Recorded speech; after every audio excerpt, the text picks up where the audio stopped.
자, 이제 보겠습니다. 주택법 3페이지입니다. 3페이지고요. 우리 등록 사업주체부터 나오죠. 주택건설은 사업주체, 주택은 사업이다 해서 사업주체가 사업을 할 수 있습니다. 한마디로 시행사다 보면 돼요. 시행사. 여러분들 시행사가 있고요. 시공사가 있습니다. 보통은 시행사는요. 규모 큰 시행사도 있지만 규모 작은 1인 시행사도 참 많이 있습니다. 1인 시행사. 실제는 시행사다. 시행을 마음대로 못합니다. 일단은 주택건설 사업에서 시행할 때는요. 일단 등록을 한다. 민간사업을 한다. 등록해야 됩니다. 개인이든 또 법인이든 등록해야 됩니다. 또 등록하지 않고도 공공사업자는 비등록사업자에서 등록하지 않고도 할 수 있습니다. 또 이 등록에서 개인사업도 하지만요. 또 사업자와 공동사업, 지주 공동사업 등도 있습니다. 공동사업자 세 가지가 있습니다. 그래서 일단 보시면요.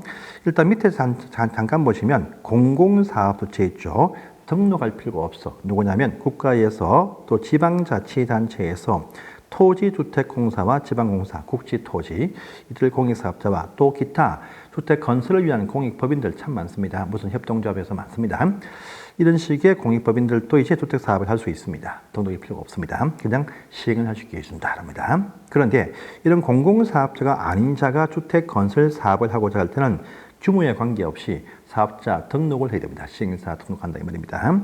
등록은 국토교통부 장관한테 등록을 합니다. 할 때 보시면 자, 주택사업은요, 한 번에 주택단지를 조성할 때 적어도 주택수는 30호, 30세대 이상 한 번에 나와야 됩니다. 그런데 등록하는 대상은 그런 한 번의 사업장 규모와 관계없이 연간 연중 합산해서 20세대, 20호 이상의 주택을 건설할 때는 등록을 미리 해놔야 됩니다. 조그만 건축업자라 할지라도 연간 합산수가 20개 넘어간다. 등록을 해라 이 말입니다.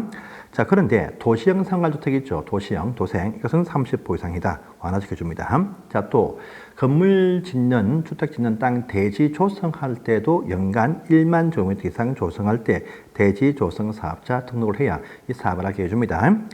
자, 할 때 요건이 필요하죠. 해서 보시면 자본금이 필요합니다. 법인 사업자는요, 자본금이 3억 원이 필요합니다. 그런데 개인 주택 사업자는 자본금 말고 본인의 자산 평가액이죠. 주택, 토지 다 합쳐가지고 6억 이상이 필요하다 보시고요. 또 기술 1인조, 사람을 인력을 채용합니다. 주택 건설할 때는 건축 관련 기술인 1명 이상, 또 대지 조성은요, 토목 관련 기술자 1명 이상이 필요합니다. 토목 기사 등이 필요하겠죠. 그 다음에 사무실이 필요합니다. 사무실은요, 필요한 사무 장비 갖출 수 있는 넓이만 있으면 되겠다. 면적은 따로 없습니다. 그래서 요건은 간단합니다. 하지만 실제 요건을 계속 유지해야 됩니다. 유지. 그래서 연간 또는 월간 보고사항이 있겠죠. 해서 보시면요. 그 사항을 살짝 빼놨지만 연간 보고사항은 영업계획과 영업실적, 그 다음에 기술 인력 보유랑 해서 영자 붙는 것입니다. 그런데 월간 보고사항을 보시면 주택 분양계획과 분양실적, 피업자 붙는 분양에 관한 사항을 월간 보고를 해야 됩니다. 자, 또 결격 사유, 주택사업을 못하는 자가 있어요. 누구냐? 시행을 못한다. 해서 미피피파 지죠, 여러분들. 시행 못합니다. 그 다음에 사업하다가 등록이 말소가 되었어. 말소 2년 안에 다시 등록이 안 된다. 또 모든 범죄가 아니고 주택법과 부정수표 단속법 때문에 금고 이상의 형 선고받고 집행 종료 면제 2년, 또 유예 중인 때 안 된다. 이런 부분들 기본 아십시오. 미피피파 2년 유예. 자, 또 공동사업주체가 있죠. 공동사업주체. 자, 보다 잠시 앞서가지고 오른편을 딱 보시면은요, 시공 기준이 있습니다. 자, 시행사가 될 때는 이 요건입니다. 하지만 직접 시공도 내가 하청 안 주고 하겠다 합니다. 할 때는 요건이 강화되죠. 이것도 한번 나왔었죠. 자, 시공까지 하겠다 할 때는 자본금이 법인사업자 5억 원입니다. 개인사업자 자산 평가액이 10억 이상이 필요하다 보시고요. 기술 인도 합산해서 3명 이상을 확보해야 됩니다.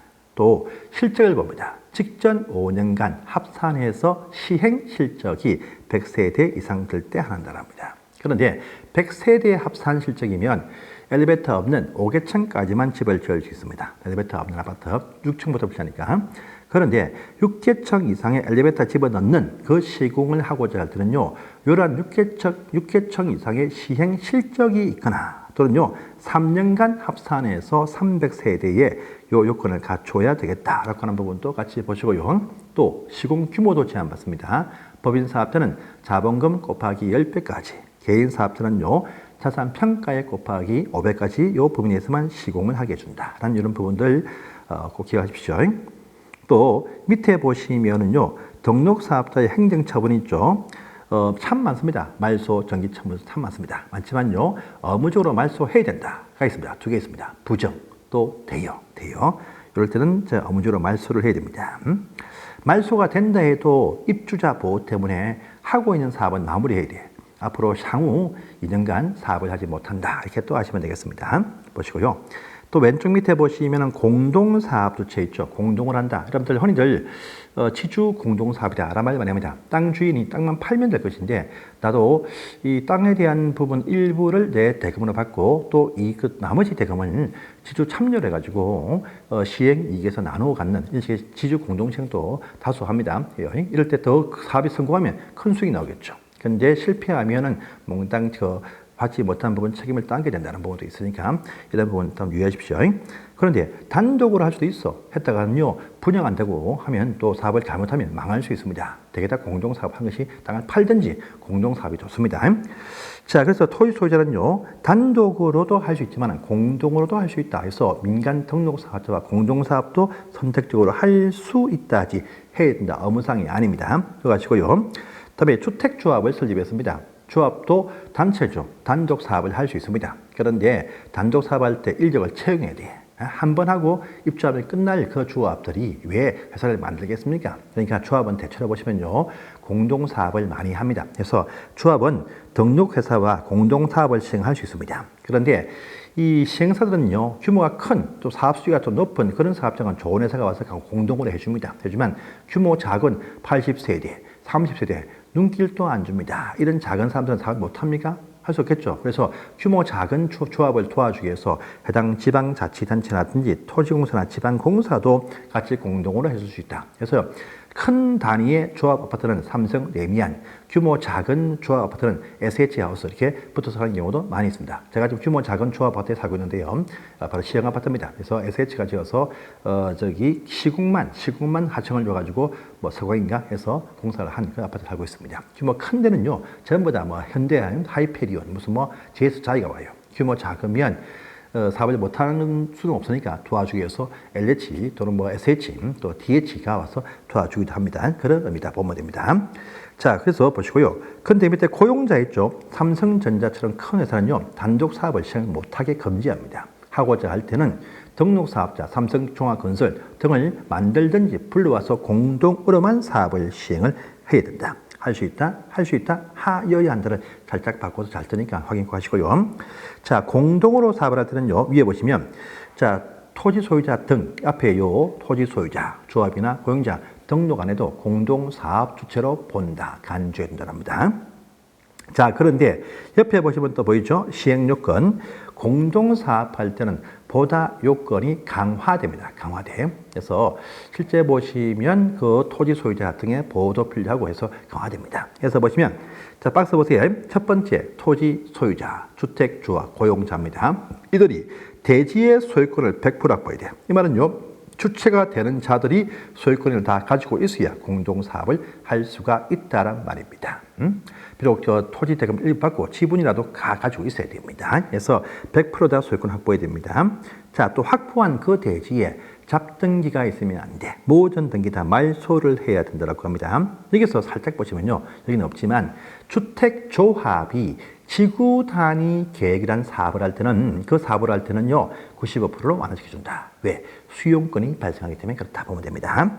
그 다음에 세 번째 보시면, 예? 잡등기가 뭐예요? 소유권 등기 말고 기타 등기를 다 합쳐서 잡등기. 건재당, 저당권, 무슨 가압류, 가축 다 없애라 이거죠. 그런 말입니다. 자꾸 잡이란 말 써서 미안합니다.